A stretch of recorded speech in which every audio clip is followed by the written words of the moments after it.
Abundance has something of a bad name. Say it now, and people imagine garages filled with pointless cars, or houses with too many rooms, or going to sleep visualizing a check for $1 million on the ceiling. For some, it represents a crass sort of yearning that is easy to poke fun at. At times, it seems as though people who are thoughtful and spiritual, people who care, have fled so far from abundance that they have merged out the other side, where stinginess, lack, and hypercriticism dwell. These are states we are, unfortunately, totally at ease in. These are the qualities that inform our media, our academies, and sometimes even contemporary religious discourse.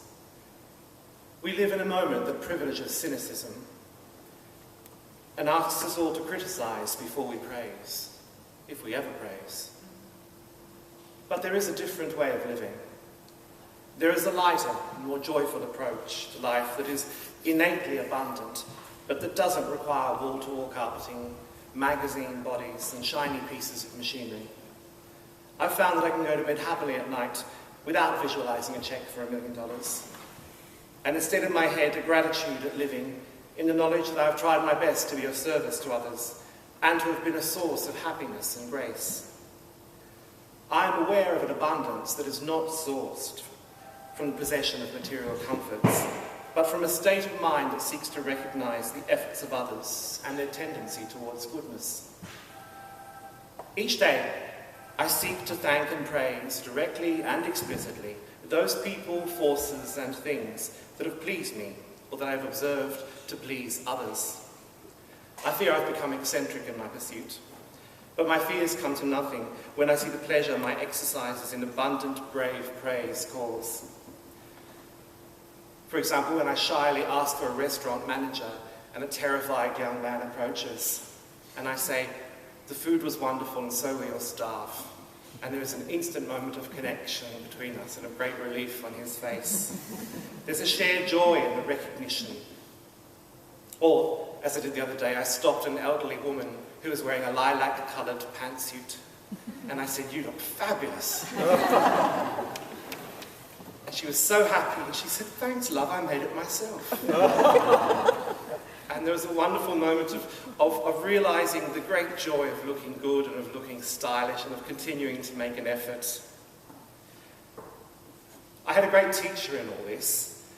It was a woman I don't know, I didn't know her name, and I've never ever seen her again, but I used to have the privilege of working at the Mind, Body, Spirit festivals.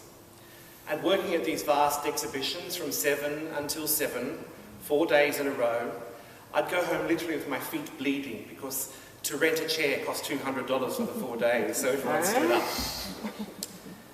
And I was also deafened because we were strategically placed next to the stage, and all day long all I would hear is New Age music and gonging and inspirational speeches. Anyhow, it was Sunday at 4 p.m, the end of my 4-day period, and I was just taking a breather, and I probably served about 2,000 people that day.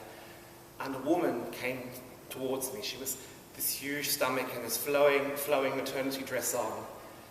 And she said, "I've been watching you." And I thought, "Oh no, another one." She said, "I've been sitting in the cafe over there watching you, and I needed to come over and tell you that you are beautiful. The way you manage to smile at everyone, to be gracious and to be helpful, and to never look grumpy. You're wonderful." And when she turned around and to walk off, and she turned back to me, she said, "And I can say that," she said, "because I'm pregnant and I'm pretty sure you're gay." So I floated home that night because someone had just said something so simple and so wonderful to me, recognising I was just doing my job, I was doing it in the best way that I could, but to be recognised and to have someone name it and to have the bravery to tell it to me, I felt so good for days afterwards. And after that, I decided that that's how I want to be. I want to give voice to the wonderful people and things that I see around me.